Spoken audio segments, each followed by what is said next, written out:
pada suatu segitiga ABC, sudut C itu 3 kali besar sudut A ya.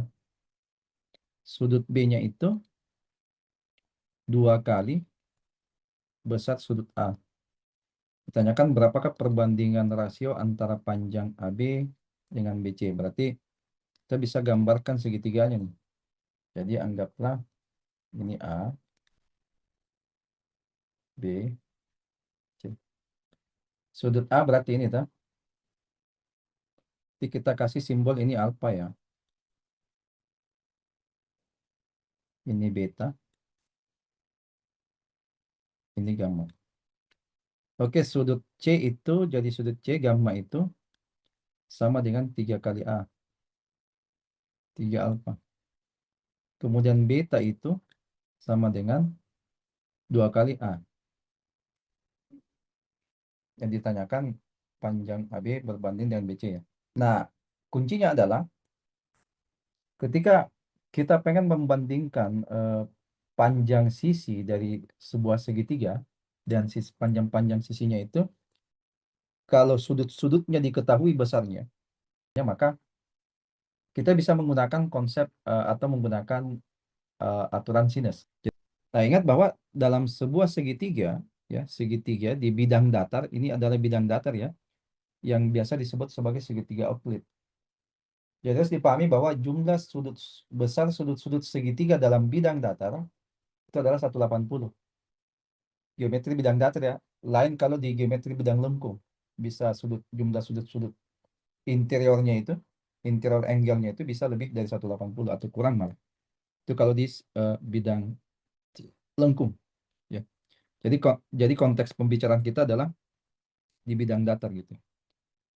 Kita tahu bahwa eh, sudut interiornya kan ini tuh alfa ditambah beta tambah gamma itu kan harus 180. Berarti kita bisa ketahui alfanya karena betanya itu kan 2 kali alfa, gammanya itu 3 kali alfa. Berarti sisa diganti itu berarti alfa tambah betanya 2 alfa tambah gammanya 3 alfa. Ini 180. Berarti alfa dapat di sini 180 bagi 6 berarti 30.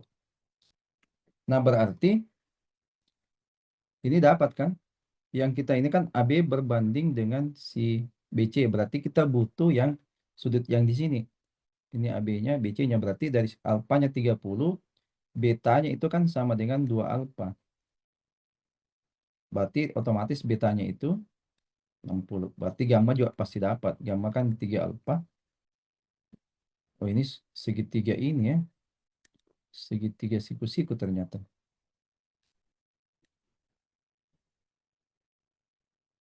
Ini segitiga istimewa ini. 30, 60, 90. Berarti untuk cari itu kan kita sekarang punya konstruksi segitiga gini. Jadi dari aturan sinus ya. Saya kasih dulu yang aturan sinus kapan penggunaannya ya.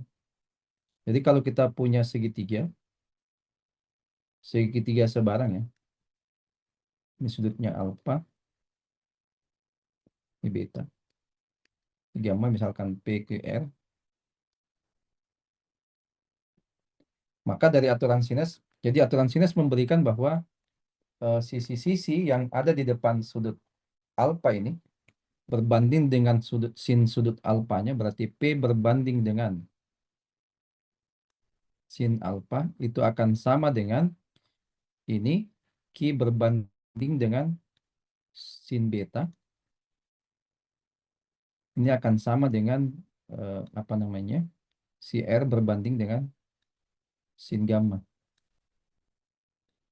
Ini kita bisa gunakan ini karena sudut-sudutnya kita sudah tahu. Berarti sisi yang mana kita pengen tahu perbandingannya? Sisi yang ini ya, sisi AB ini dengan sisi BC ya.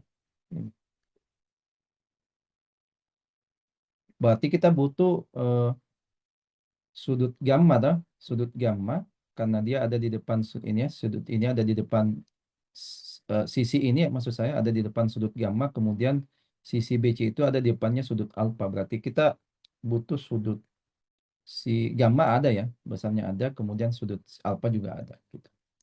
Berarti dengan, aturan sinus, berarti kita peroleh bahwa si ini ya, AB per sin gamma tuh, itu akan sama dengan BC itu kan ini ya, sin alpha. Ya, itu sisa disubstitusi langsung dapat nilainya itu. Alfanya tadi 30 ya. Berarti dari sini kita peroleh bahwa ini berarti AB per BC berarti sin ini ya, sin gamma